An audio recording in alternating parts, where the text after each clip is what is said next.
My name is Eric Turner. I'm from Garland, Texas, which is a northeast suburb of Dallas. And I started looking into the Book of Mormon geography about 14 years ago. And that was when I was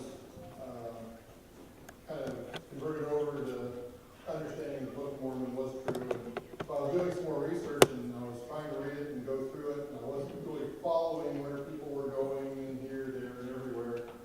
And as I was looking at various maps and resources to do that, I wasn't really finding a number that were accurate. And so I decided to take about a 3-week time period to build my own little quick map so I could at least follow what was going on in the Book of Mormon.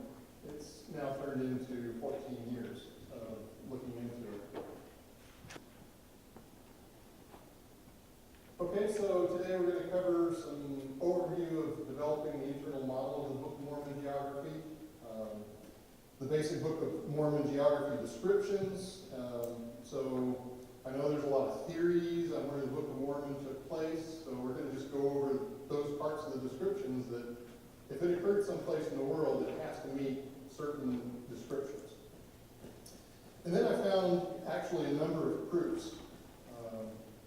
And these proofs are proofs that the Book of Mormon was written by a first-hand account before Christopher Columbus discovered America. And we'll go through those, and some of those are quite amazing. And everybody has interest in Purlums and Cumums, so I pulled out an interesting tidbit there to present on those. All right, some basic facts. In the Book of Mormon, when it describes Old World geography, and when I say Old World, I mean around the Middle East, it describes 75 geography items. 53 are places, so those are cities or countries. 9 pertaining to water, it could be seas, rivers, or waters. 13 pertaining to physical geography, that would be mountains, valleys, wildernesses, of that nature. In the New World, after the people moved from the Middle East across the great waters, or the ocean, to the New World, that has 173 items described in the Book of Mormon. That's quite a few.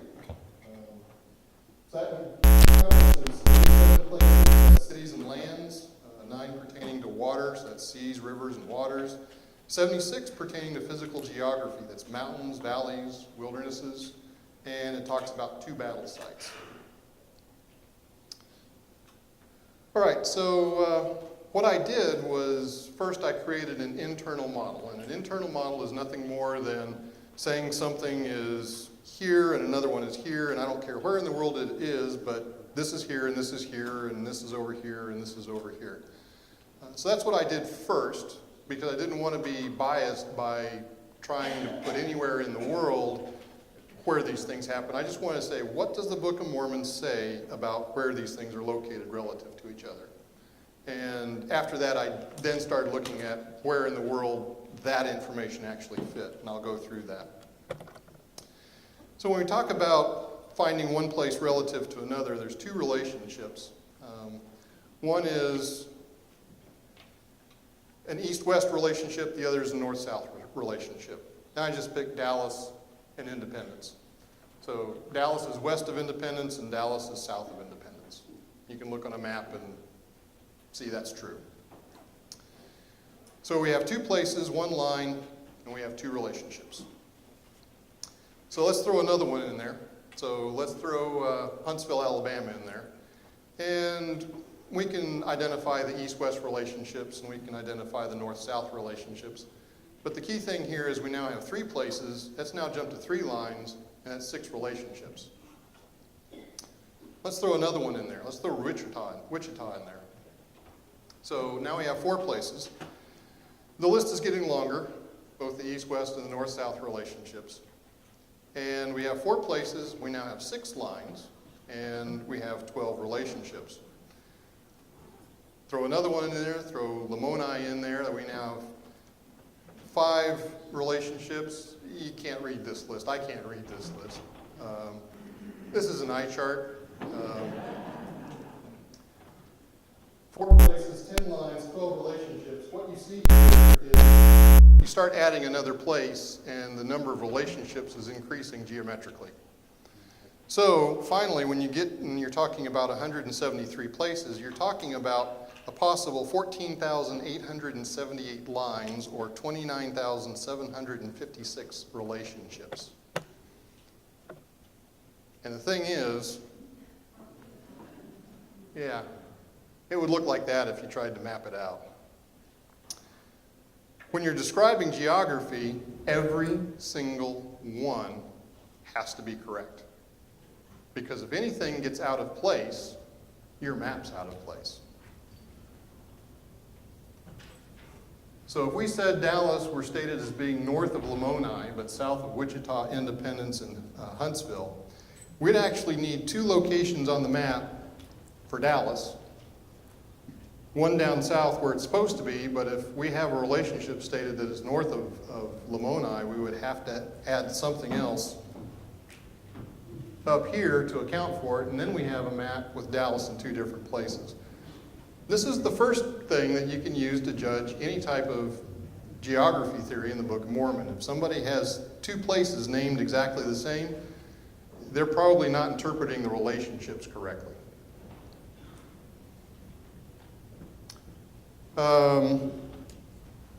So there's just a couple mathematical equations up here. I'll just skip ahead. What's wrong is this one right here. 13 plus 7 is not 18, it's 20. When we have mathematical relationships, we can take a look at each and every one individually and know, hey, that's right or that's wrong. Well, if we do that with places that are stated as east-west of another or north and south of another, if we don't have a map, we just have the statement, it's not real obvious whether that statement is right or wrong. We have to use that and judge it against other statements being made and ask the question, is this statement consistent with other statements that are being made? And the one here that's out is Lamoni is not south of Dallas. That's wrong, but we would need a map to know that. So, do you change a map if you run across an error? Or do you make your map, if you've got 5 places that are consistent and one that's inconsistent, do you say that one is an error and you go with the 5 that are consistent with each other?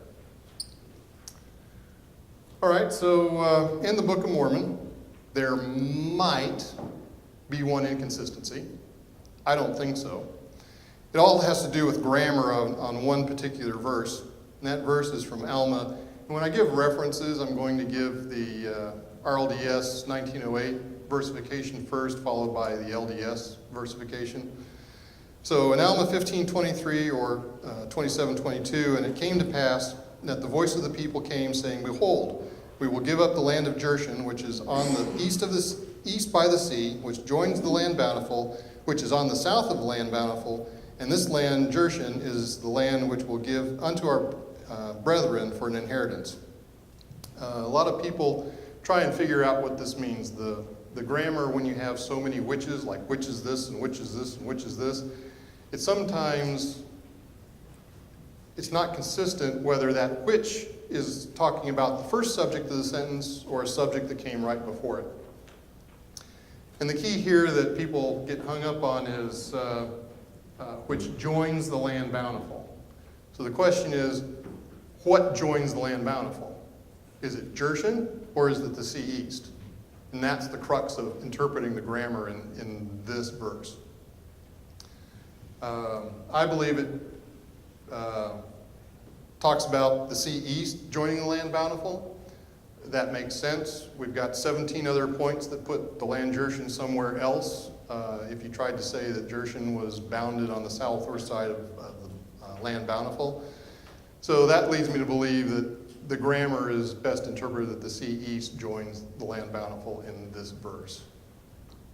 In which case, all other geography references in the Book of Mormon are consistent. So all those 173 places,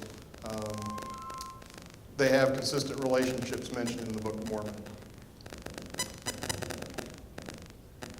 All right, so The internal model, I completed this in 2002. And like I said, that's nothing more than just take a piece of paper and you say, it says this is here and it says this is to the east, so I'll mark that to the east. I don't care where in the world it is, so long as I know that this is east of that. So I did that in 2002. I then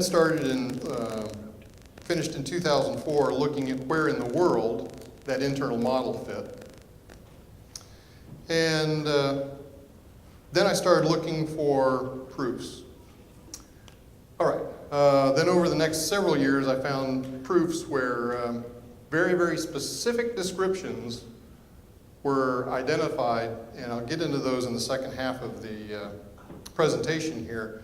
But these proofs could not have been known in 1831, just could not have been known. All right, so when you end up with an internal map, it looks something like this. We've got a sea west and sea east, we've got a narrow neck, then we have all sorts of cities and lands and hills and valleys and bodies of water. And so everything on this map is just saying that one item, Bountiful is here, Mulek is over here. I know Mulek is to the west of Bountiful. That's all you get on a map like this. Something is north of something, something is east or west of something. That's all you get for an internal model.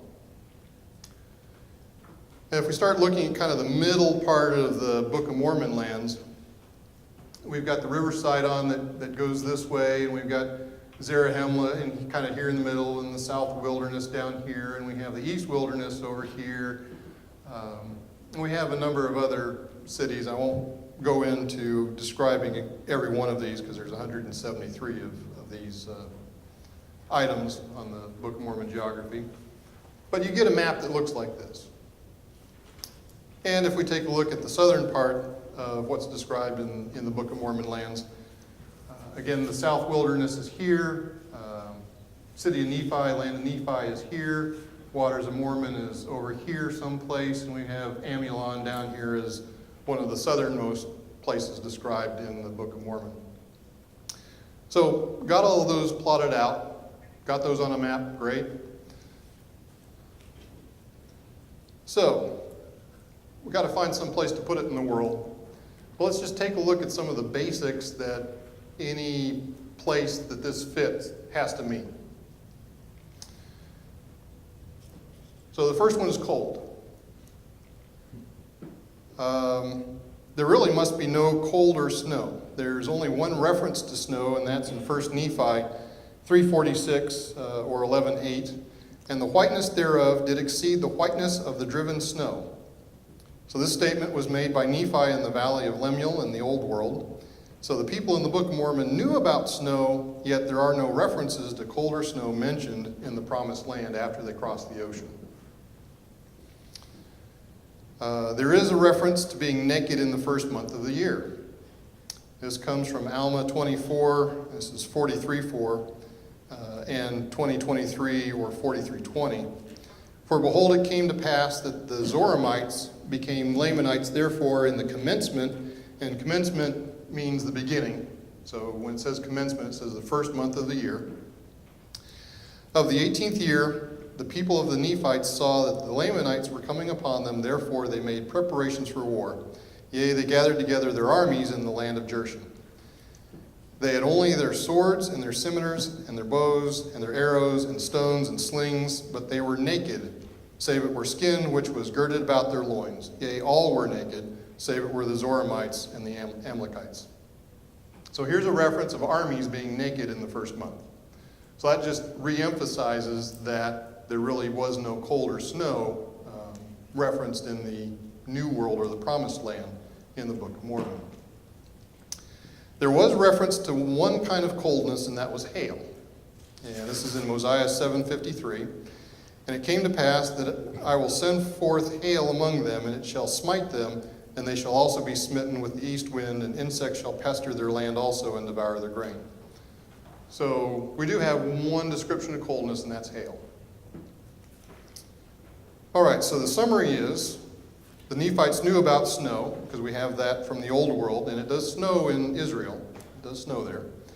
But there's no mention of snow in the New World or in the Promised Land after crossing the Great Waters. Armies were naked in January, and there is hail in the New World. So if anybody has a theory of where in the world this is, it has to be consistent with these descriptions. All right, so it talked a little bit about the east wind, so let's talk about the east wind. So there must be an east wind of destruction. It's a key description for locating the lands in the Book of Mormon, and that it has to have some place where a wind from the east is strong enough to cause immediate destruction, and occurs often enough that it's useful to be used as a warning or an analogy. So what I just read, King Mosiah was talking about it being something that people already knew about, that it would come again. So it happens often enough that it can be used as an analogy. In Mosiah 5:50 or 7:31, and again he said, "If my people shall sow filthiness, they shall reap the east wind, which bringeth immediate destruction." And the full section in Mosiah 7:51, this is 12:6 through 12:8 in the LDS. "And it shall come to pass that I will smite this my people with sore afflictions, yea, with famine and with pestilence, and I will cause that they shall howl all the day long. Yea, I will cause that they shall have burdens lashed upon their backs, and they shall be driven before like a dumb ass. And it shall come to pass that I will send forth hail among them, and shall smite them, and they shall also be smitten with the east wind, and insects shall pester their land also and devour their grain." So that was the full description of the east wind. So if we just look at the world and what happens with winds, there's a jet stream, but that moves from west to east. So that's why all the fronts that come through the United States go west to east. There are tropical easterlies that do blow in an east to west direction, but they're very steady, very calm. They might be 5 to 10 knots in speed, so anything approaching being destructive. Well, the backside of a strong low-pressure system can generate a damaging easterly wind. Well, we have nor'easters that go up the eastern seaboard. Well, you get the backside of that low-pressure system, that can cause some damaging winds. That's a possibility. Hurricanes and typhoons generally travel in an east to west direction and generate damaging winds. That's fairly obvious. Also in the Middle East, winds from the east are drying winds and often bring locusts. So the destruction in the Middle East is not by the wind itself, by what the wind brings after it comes. So that's kind of an interesting way of maybe interpreting that. And this was interesting. In England, storm surges from strong low-pressure systems occur on the east coast, so much so that the Romans first built earth banks on the east coast to protect them from the waves that were being driven by this easterly wind. So that was interesting. All right, let me go over to the narrow neck. That's a fairly famous description in the Book of Mormon. So there is an area called the narrow neck, and it's mentioned in Alma 36 or 63:5. "And it came to pass that Hagoth, he being exceeding curious man, therefore he went forth and built him an exceeding large ship on the borders of the land bountiful with the land desolation, and launched it forth into the West Sea by the narrow neck, which led into the land northward." And in Ether 4:68 or 10:20, "And they built a great city by the narrow neck of land by the place where the sea divides the land." So we have a description for a narrow neck. We have another description. This comes from Alma 13:76 or 22:32. "And now it was only a distance of a day and a half's journey for a Nephite on the land bountiful and the land desolation from the east to the West Sea." So this is commonly used as a description for how large the narrow neck was. I want to point out, though, that when it says from the east to the West Sea, it doesn't specify East Sea. It just specifies some point on the east. Many people interpret this to describe the West Sea and the East Sea, but it really only describes a point on the east. It's important to note the description does not describe going all the way to the sea east, just to some point on the east. There's a similar construction in Alma 22:8 or 58, and the land of Nephi did run in a straight course from the east sea to the west. Again, both seas are not mentioned, just a point on the west. So there is a consistency here. We do know at some point on the east for the narrow neck, some point on the west for the land Nephi. Doesn't necessarily go all the way to the seas on both sides. So how many miles can a person travel in 1.5 days? So a very fit person can travel 40 miles in a day over unimproved trails, so we're talking about 60 miles in a day and a half. American Indian runners have been known to run 75 to 100 miles a day.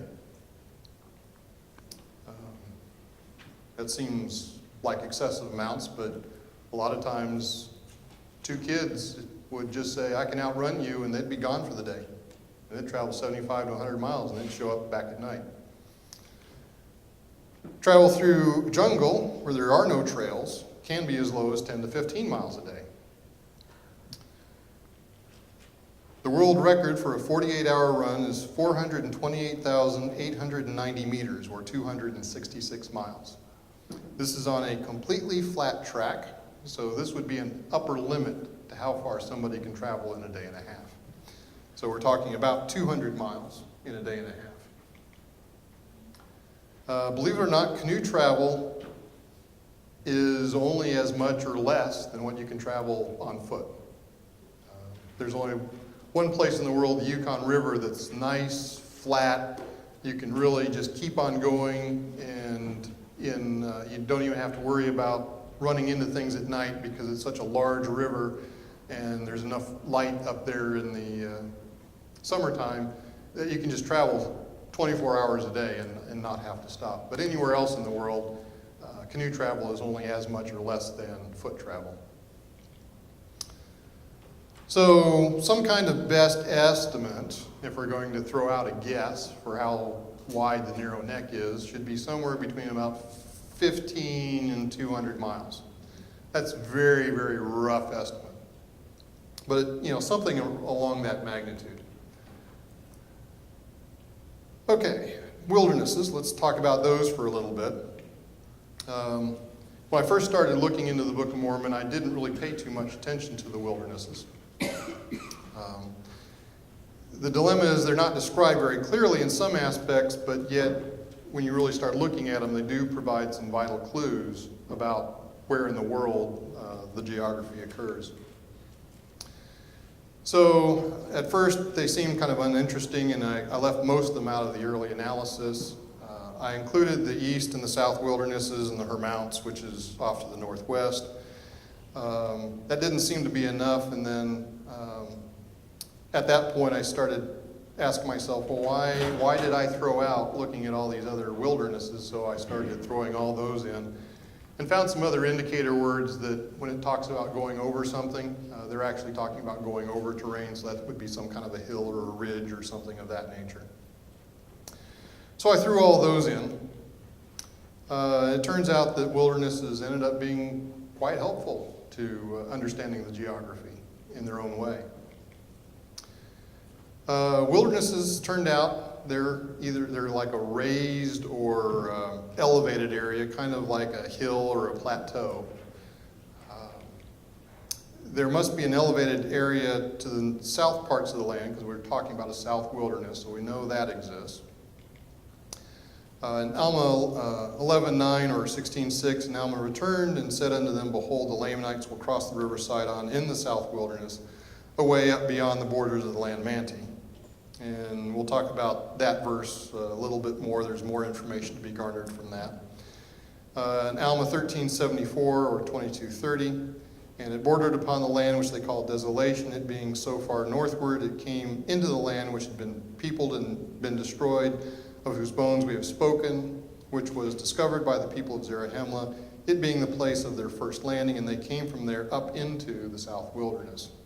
So that's another reference that you have to go up to get into the wildernesses.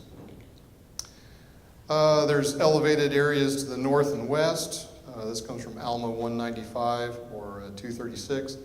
And the Nephites did pursue them with their might, and they did slay them. Yea, they were met on every hand and slain and driven until they were scattered on the west and on the north, and they had reached the wilderness, which was called Hermounts. So we actually have a name for that wilderness, the Hermounts. There's an elevated area on the east part of the land, next to the sea, and that comes from Alma 22:9 or 59. And it came to pass that when Moroni had driven all the Lamanites out of the east wilderness, which was on the north of the lands of their own possessions, he caused that the inhabitants who were in the land of Zarahemla and in the land round about should go forth into the east wilderness, even to the borders by the seashore, and possess the land. So you can see little tidbits in there that help us figure out where these wildernesses are located. And there are 44 other wildernesses or ridges described in the Book of Mormon. Wildernesses indicate a significant aspect of geography. Sometimes there's a reference called the wilderness side, and this is used in 4 places. One's in Alma 6:6, LDS 8:5, Alma 11:2, 16:2, Alma 13:73, 22:29, and Alma 26:134, or LDS 58:13. So to have a wilderness side, and we'll talk about this a little bit more, means that you have to have a side that's wilderness and a side that's not wilderness. Well, the side that's not wilderness is going to be flatter than the wilderness side.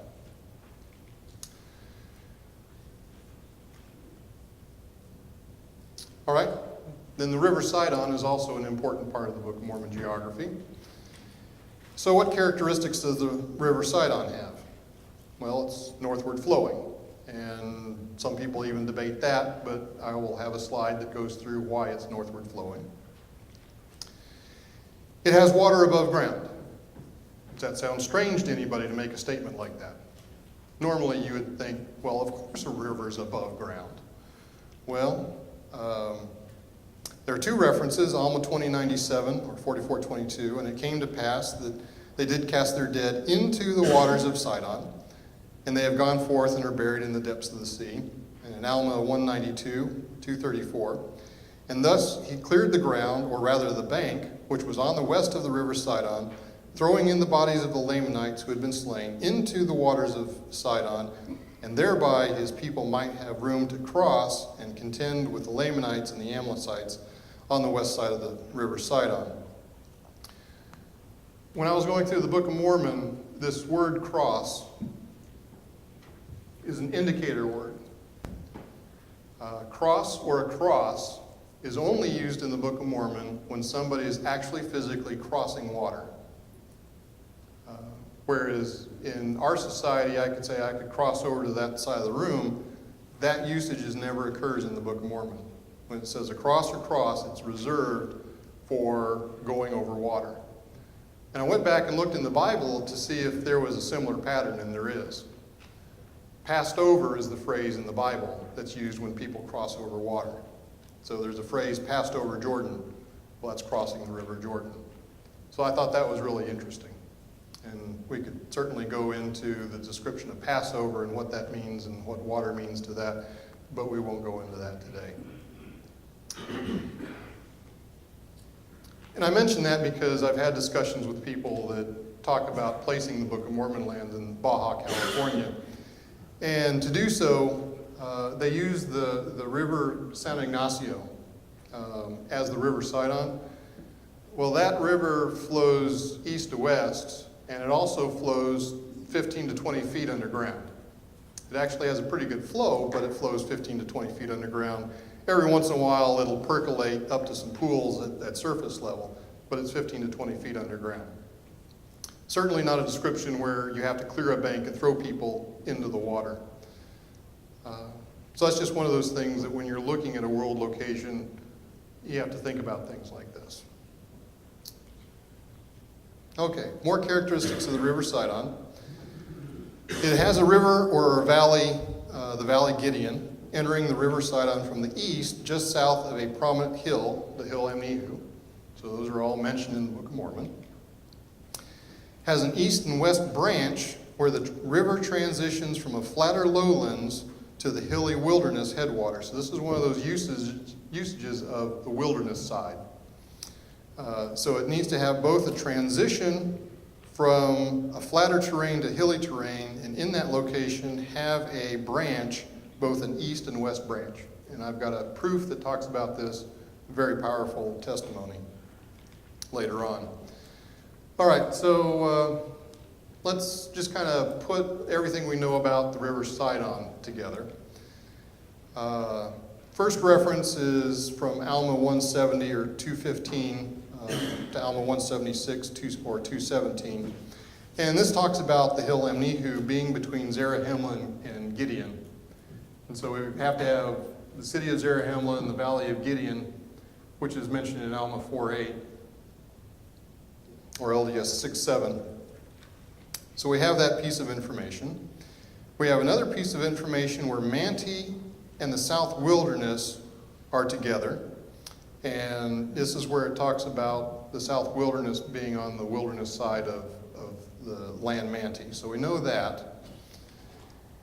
And we know that the head of the river Sidon is by Manti, and this is mentioned in Alma 20:25 or LDS 43:22.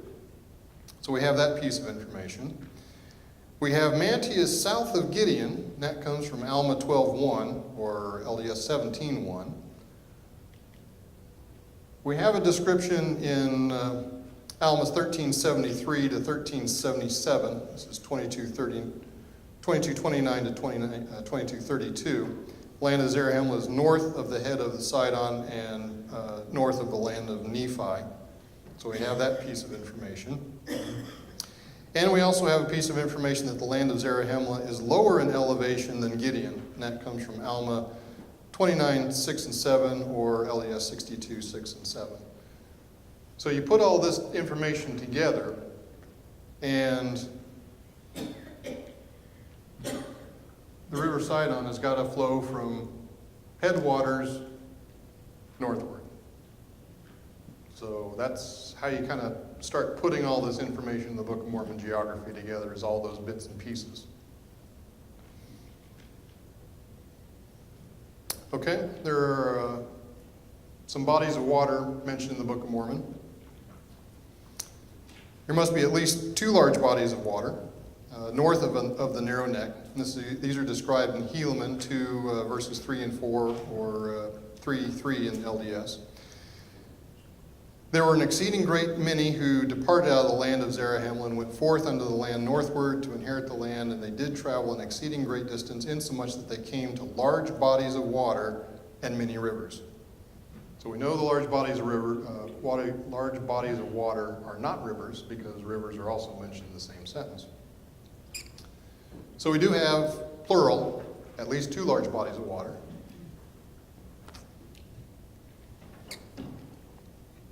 One of those must be the largest body of water in the land. We get that from Ether 680 or 15:8 in LES. And it came to pass that he came to the waters of Ripley-Ancum, which by interpretation is large or to exceed all. Wherefore, when they came to these waters, they pitched their tents, and Shiz also pitched his tents near unto them, and therefore on the morrow they did come to battle. So we have a description that one of the bodies of water is large or to exceed all.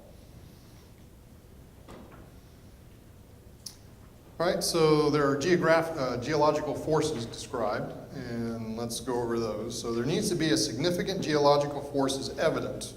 So either earthquakes, tsunamis, storm surges, winds that can explain the destructions described in 3rd Nephi. We have an east wind of destruction, which we covered earlier. Forces that can break up the ground. So there are many discussions of breaking up the ground and causing valleys to be made. There are forces that can cause water to come up. That's the phrase used, to come up. So somehow water has got to come up to cover cities. 3 Nephi 4:11, talking about the forces caused to break up the ground.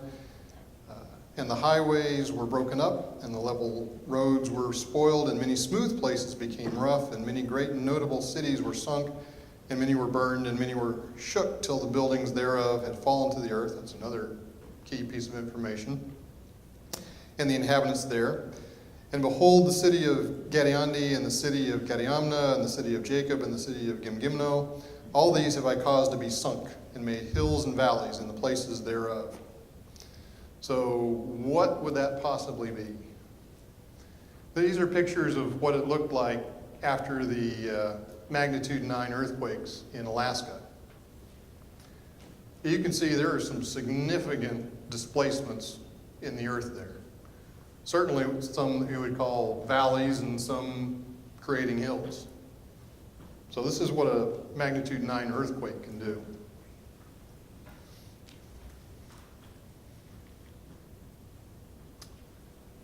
All right, so there need to be forces described that cause water to come up over cities. This is in 3 Nephi 4:32 or LDS 9:7.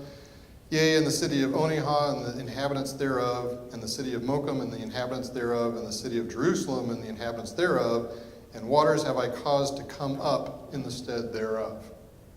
So somehow water's got to come up. So many cities have burned with fire that came down. These are described in 3 Nephi 4:38 and 39, or LDS 9:10 and 9:11. And behold, the city of Laman and the city of Josh and the city of Gad and the city of Kishman have I caused to be burned with fire, and the inhabitants thereof, because of their wickedness in casting out the prophets and stoning those whom I did send to declare unto them concerning their wickedness and their abominations. And because they did cast them all out, that there were none righteous among them, I did send down fire and destroy them, that their wickedness and abominations might be hid from before my face, that the blood of the prophets and the saints whom I sent among them might not cry unto me from the ground against them. So, fire that comes down, what can that be? Well, we can talk about volcanoes. They certainly spew up fire, and that fire's got to come down someplace. When we're talking about that stuff that comes out of volcanoes, it's called ejecta. And there's actually one kind that's called a bomb. It's the term that they use. It's a bomb. And what that is just a big glob of lava that comes out, and as it goes through the air, it solidifies because it cools down in the air, and then it lands some distance away. Turns out those can travel 12 to 50 miles away from a volcano. That's quite a ways. Problem is, by the time they travel 12 to 50 miles, they're cooled off. They're just hard rocks at that point. Can't really cause fire. There is one type of bomb that actually cools a little bit on the outside, and the inside is still warm. And then when that hits, it kind of breaks open, and then you've got the heat from the inside that can be there potentially to ignite a fire. However, I haven't been able to find any reliable source that describes fires caused from a volcano occurring more than a couple miles away from the volcano. So certainly not out to the 12 to 50 miles.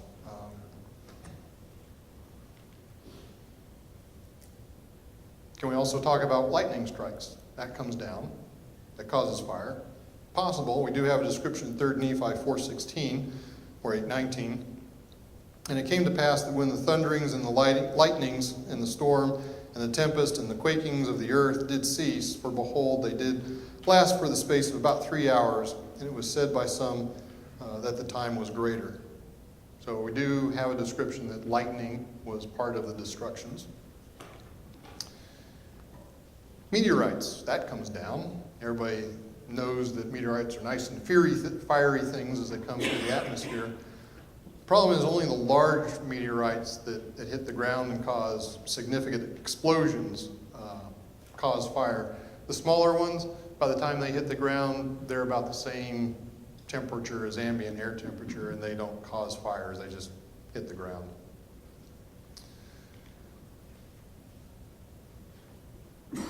Another thing that is in the Book of Mormon that's really kind of a often looked over piece of information is ship timber. So there's a short description in Helaman that can be used to test a world location for the Book of Mormon geography. This comes in Helaman 2:7 or 3:7 in LDS, and there being but little timber upon the face of the land, nevertheless the people who went forth became exceeding expert in the working of cement. Therefore they did build houses of cement in which they could dwell. And going on in Helaman 2:9, and the people who were in the land northward did dwell in tents and houses of cement, and they did suffer whatsoever tree should spring up upon the face of the land, that it should grow up, that in the time they might have timber to build their houses, yea, their cities and their temples and their synagogues and their sanctuaries and all manner of their buildings.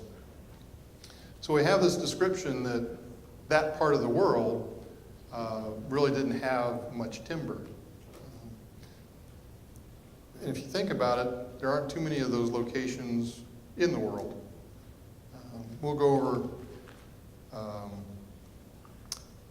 another aspect here, following on in Helaman 2:10, LDS 3:10.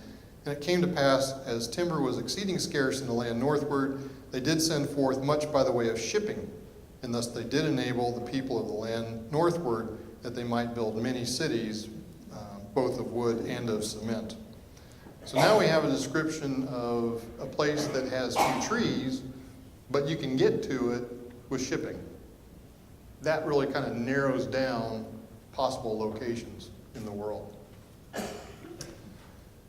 So we have the land of northward was a sizable an area, Helaman 2:4 or 3:4, and they did travel to an exceeding great distance, insomuch that they came to large bodies of water and many rivers.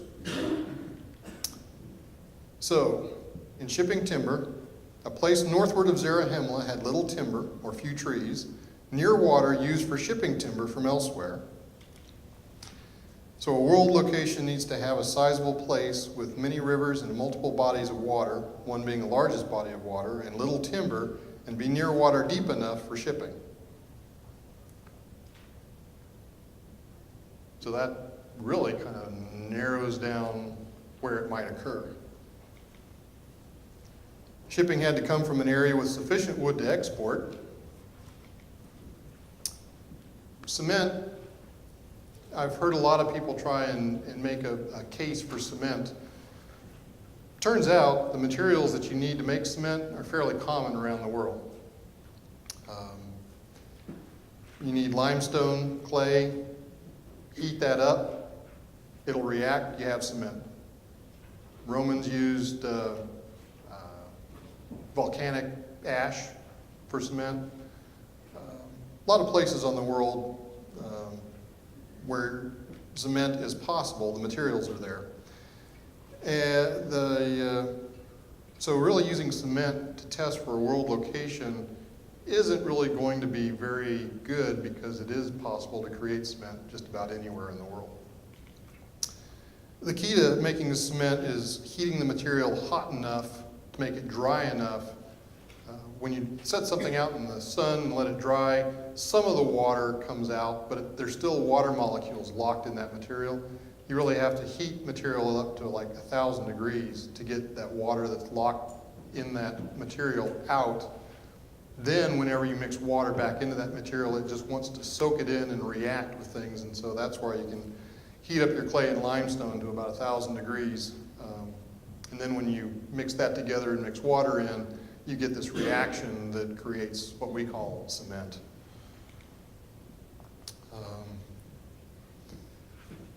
So, in the Book of Mormon, could cement just mean mud? Well, in Hebrew, there's a word called melet, which is used to describe mortar or clay. It comes from a Proto-Semitic malat, which means to be smooth or slippery, as a plastered wall. So the uses in the pre-Semitic writing, they were talking about cement as just something you would plaster a wall with. Jeremiah 43:9 says, "Take great stones in thine hand and hide them in the clay," or the millet, in the brick kiln, which is at the entry of Pharaoh's house. So that's where we have the description for cement. And it's really not talking about what we would call cement, we're just talking more about what we would call clay bricks.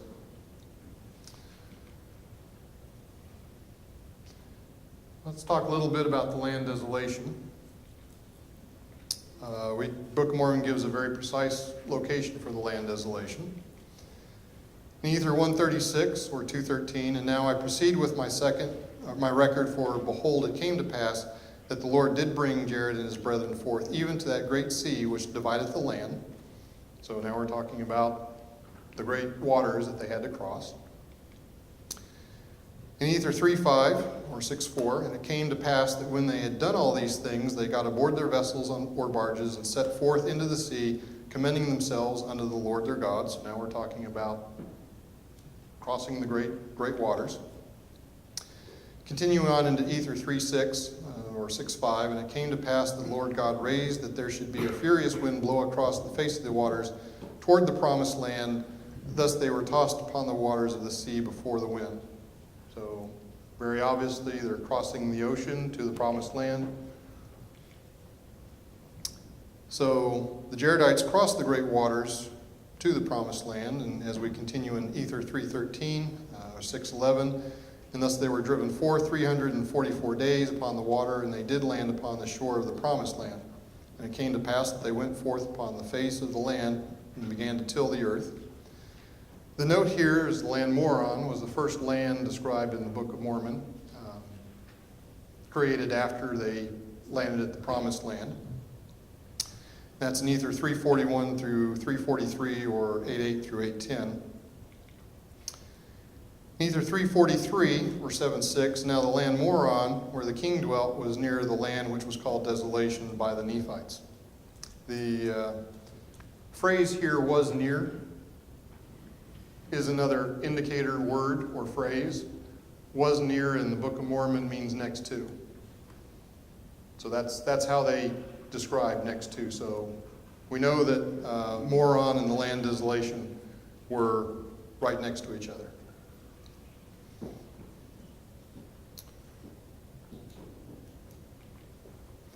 In Alma 36 or 63:5, and it came to pass that Hagoth, he being an exceeding curious man, used this before, therefore he went forth and built him an exceeding large ship on the borders of the land Bountiful by the land Desolation, and launched it forth into the West Sea by the narrow neck which led into the land northward. In Mormon 171 or 3:7, and it came to pass that in the 361st year the Lamanites did come down upon the city Desolation to battle against us. And it came to pass that in that year we did beat them, insomuch as they did return to their own lands again. Continue on to Mormon 173, and we did beat them again, and did slay a great number of them, and their dead were cast into the sea. So now we have a battle by the land Desolation that we know is close enough that the dead could be transported and tossed into the sea. So everything is focusing land Desolation by the narrow neck, by the West Sea that was crossed by the Jaredites. Alma 39, 63:7, and in the 38th year, this man Hagoth built other ships, and the first ship did also return, and many more people enter into it, and they also took much provisions, and set forth again to the land northward. So now we know that you can get from this part where the land Desolation is, by the West Sea, is that sea that you can get to the land northward to ship wood.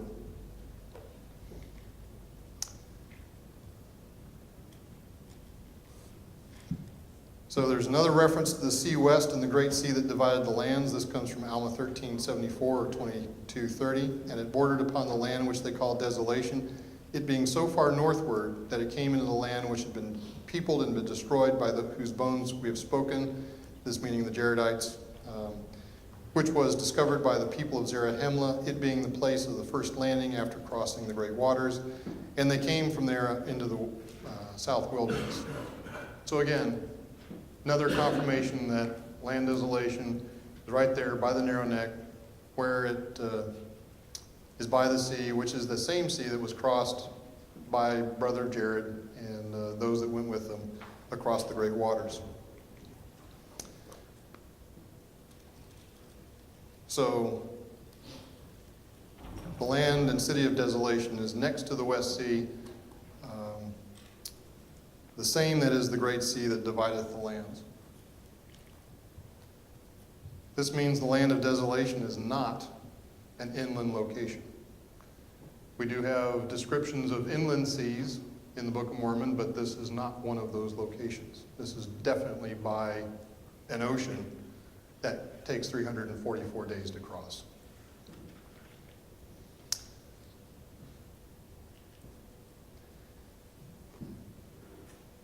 There is the reference to the sea in the wilderness, which is mentioned in Ether 129 or LDS 27. That is a sea that's an inland sea. But what we have, like I mentioned, described for the location for the city and land of desolation, this city and land of desolation is not by an inland sea. It is by an ocean.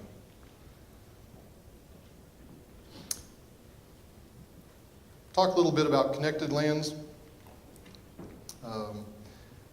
So there's a phraseology in the Book of Mormon where you can actually identify what lands are actually connected to one another.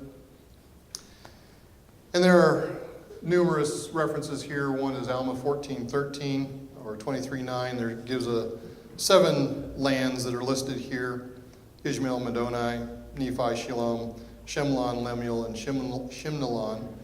Alma 26:15 or 56:13 has 4 other cities: Manti, Zeezrom, Kumenai, and Antipara. Alma 14:21 or 24:1 talks about Amulon, Helam, and Jerusalem. Mosiah 11:46 or 24:1 talks about Shemlon, Shalom, and Amulon. And 3 Nephi 4:32 or 9:7 talks about Onehai, Mokum, and Jerusalem. Turns out that when lands are listed in a list, first, the lands share a boundary. Second, the lands are listed in the geographical order that they share a boundary. So I've looked into the Bible, and near as I can find, the same pattern exists in the Bible. This piece of information I haven't been able to find anyone else describing, but it is consistent. And so this is one way of helping to determine what the geography of the Book of Mormon looked like. What this looks like on a map, we have Manti, Zeezrom, Kumenai, and Antipara, all located next to each other. We have lands, the 7 lands that I mentioned. And so all of these lands share boundaries with one another. So that just kind of helps the relative location of these have to be connected somehow in such a way that they all fit together.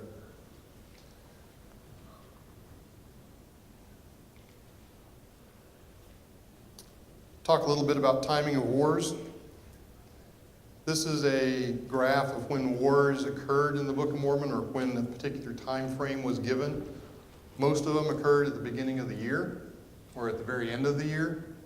Very few in the middle part.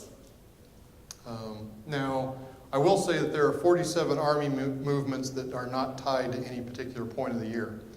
But we do know that a significant number were occurring at the beginning of the year or the end of the year, which is not a time frame that in the northern hemisphere is a common time for armies to be moving. That was when people were bunkering down for the winter, storing things, and obviously if there's snow on the ground, it makes army movements very difficult. So there's very, very few references to army movements in the northern hemisphere during the winter months. Talk a little bit about polity sizes. So what do I mean by polity?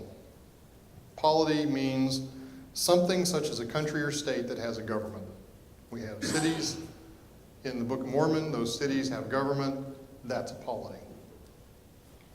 So why do we talk about polities? The size of the Book of Mormon says land should be traveled across in about 2 days. So how far is that? Livestock can travel about 11 to 13 days, or 11 to 13 miles a day. So land size there would be about 22 to 26 miles in diameter. A horse can be ridden about 40 miles a day. That's if you push it pretty hard. So we're talking about a land size that could be as high as 80 miles in diameter. Mentioned people can walk 20 to 40 miles a day, so we're talking 40 to 80 miles in diameter. Canoe travel about the same as people walking. But about 10 to 20 miles a day would be the sweet spot because a number of these references to the land sizes, we're talking about moving animals in flocks. So we're talking maybe 10 to 20 miles a day is what we would expect. So land size would be about 20 to 40 miles in diameter. But this is a rough calculation, but does that actually apply? Took a listing of all the U.S. counties, and the middle 50% of the U.S. counties ranged in size from 22 to 32 miles in diameter. Anybody know why that is? I know in Texas, the county sizes are about 40 miles in size. And that's because you can ride a horse from one county seat to the next county seat in one day. That was the definition of a county in Texas. That was how most of them were created. Until it got to the latter parts in the western part of Texas, and then they said, we don't use horses anymore, and they started making big, huge county sizes. Somebody was mentioning that up in the Midwest, about 25 miles is about the size of a county because they wanted to ride their horse from county seat to county seat and back in the same day. So that's pushing a horse 50 miles in one day. So, you know, it's all these sizes are grounded in really how far animals can move in a day. All right, that was the U.S., but let's take a look at something a little bit more in the past. There's a book called A Forest of Kings, has some diagrams in it, talked about Mayan polities, cities, city-states, and every city-state the Mayans had a glyph. It said, our city-state is named this. And so they identified the sizes of these city-states. And in 396 AD, there was a few around here in the Peten region. 692, there were more along the Usumacinta River and again in the Peten River, Peten region. And in 790, you have quite a few centered in the same region. So I calculated or measured all of these polity sizes, and what I came up with was in 396, the average was about 32 miles in diameter, 692 about 44 miles in diameter, and 790 about 39 miles in diameter. So again, our rough calculation of 20 to 40 miles is holding true not only in times past, but also in times more current. So there is a general agreement for a rough estimate of 20 to 40 miles in diameter. And that held true for about 400 years. So we're looking for land sizes about 20 to 40 miles in diameter. Okay, so as a summary, if any of these are not satisfied, then a world location that somebody wants to put all the Book of Mormon lands in would not be consistent with the Book of Mormon. We're talking about 173 geographical entities, cities, lands, mountains, hills, ridges, accurate relationships, so there's no duplicate place names. No cold or snow, but there can be hail. East wind of destruction. A narrow neck of an appropriate size. Wildernesses, at least 47 of them. The river Sidon, which is a northward flowing river. 2 or more bodies of water north of the narrow neck. Geological forces evident. Ship timber, an area of many rivers and no trees. Land desolation by the city west, or an ocean by the narrow neck. Connected lands, timing of wars, and polity sizes.